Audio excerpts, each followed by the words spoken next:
18ই জুলাই। আজ একটা গল্প বলি। গল্পটি মির স্নিগ্ধ ভাইয়ের ফেসবুকে লেখা থেকে নেওয়া। 9 অক্টোবর 1998 সালে জন্মগ্রহণ করি আমরা দুই যমজ ভাই। জন্মের পর থেকেই আমরা নাকি গোলগাল প্রকৃতির ছিলাম। একই রকম দেখতে হয়, অনেক সুবিধাও নিয়েছি, একজন আরেকজনের হয়। যখনই মাটিতে কিছু পড়ে থাকতে দেখতাম, সাথে সাথে দুজন দৌড় দিতাম। কে আগে সেটা বারান্দা দিয়ে বাইরে ফেলে দেবে। বারান্দা বন্ধ থাকে, বাথরুমে কোমরে ফেলে দিতাম আর খিলখিল করে হাসতাম। স্বর্ণের চেইন থেকে শুরু করে পায়ের জুতো, কোনো কিছুই আমাদের জন্য মাটিতে রাখা যেত না। জীবন এরকম, কত যে পরীক্ষায় একে অপরের হয়ে দিয়েছি, কোনো শিক্ষক আজ পর্যন্ত ধরতেই পারেনি। এভাবেই আমাদের বড় হয়ে ওঠা একসাথে। বোঝ হবার পর থেকে দুজনের মধ্যে সবসময় প্রতিযোগিতা লেগে থাকতো। যদিও পড়ালেখায় ওর থেকে কখনো এগিয়ে থাকতে পারিনি, তবে ফ্রিল্যান্সিং থেকে শুরু করে অন্য সব কিছুতে আমাদের টক্কর হতো সমানে সমানে। আর একটা জিনিস ছিল ওর সাহস। সেই সাহসের উদাহরণ দিতে গেলে গল্প শেষ হবে না। ছোট থেকে বড় হওয়ার এই যাত্রায় আমরা প্রায় সারা বাংলাদেশে একসাথে ঘুরে বেরিয়েছি। কি করি নাই একসাথে।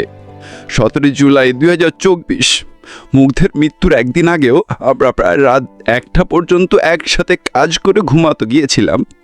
সেই রাতেও প্রতিদিনের মতো মশা নিয়ে আমাদের ঝগড়া হয়। এটা ছিল নিত্যদিনের ঘটনা। আমি ঘুমিয়ে গিয়েছিলাম, কিন্তু কিছুক্ষণ পরে মুগ্ধ নিজেই ডেকে আমাকে উঠিয়ে দিল। এমন আগে কখনো হয়নি।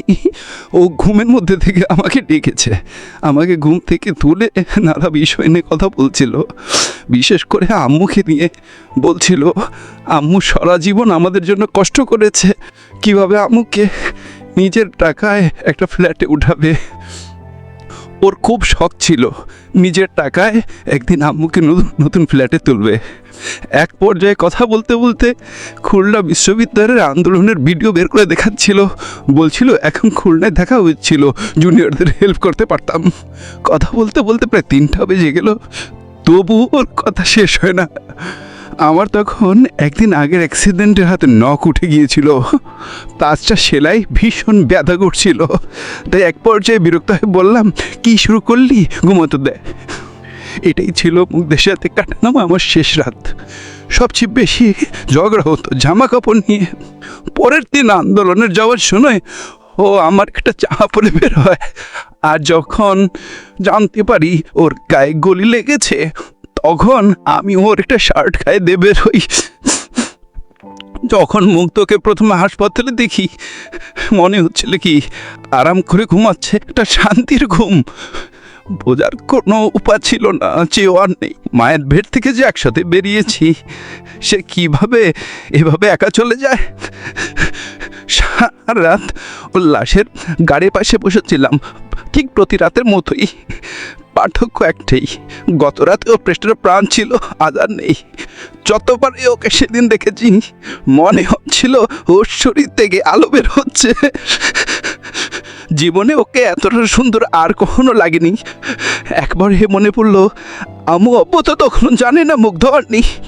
তারা তখনও চট্টগ্রাম থেকে ঢাকা এসেছিল। ভাবছিলাম মা যখন মুগ্ধকে এই অবস্থায় দেখবে তখন কি হবে। অবশেষে সকালে তারা এলো। মুগ্ধের পাশে গিয়ে জানলাম মুগ্ধ আর নেই। সেই নেই শক্ত সেবল বাইকে দেখলাম কিভাবে নিরীহ শিশুর মতো লাশের দাড়ি ধরে বিনা শব্দে কাঁদছিল। কাঁদবি বা না কেন, চট্টগ্রাম থেকে ঢাকার পর্যন্ত পুরো রাস্তায় আব্বু আম্মু কিছু বুঝতে না পারে সে অভিনয় করতে গিয়ে তার চোখের পানি শুকিয়ে গেল। সেদিন একবারে বের হলো সব। আম্মু বলতো, তোমাদের দুজনকে একসাথে মানুষ করতে করতে আমার জীবনটা পানি হয়ে গেছে। যাদের যমজ সন্তান আছে তারা জানে দুজনকে একসাথে বড় করা কতটা কঠিন। সেই আম্মুকে দেখলাম কিভাবে নির্বাক হয়ে মুগ্ধের কপালের শেষ চুমা খেল। চুমান দৃশ্যটা দেখে মনে হচ্ছিল এক মা কপালে চুমান দেয়, আর আরেক মা যাকে আমরা দেশ বলি সে কপালে গুলি চালায়। আজ ত্রুটি থাক। তারপর কিরূপে মুগ্ধকে খবর দেওয়া হলো, কিভাবে মাসির অগস পর্যন্ত আমাদের ব্ল্যাঙ্ক চেক আর হুমকি ডামকি মাধ্যমে কিনে ফেলার চেষ্টা করা হয়েছে, সেসব গল্প আরেকদিন বলবো।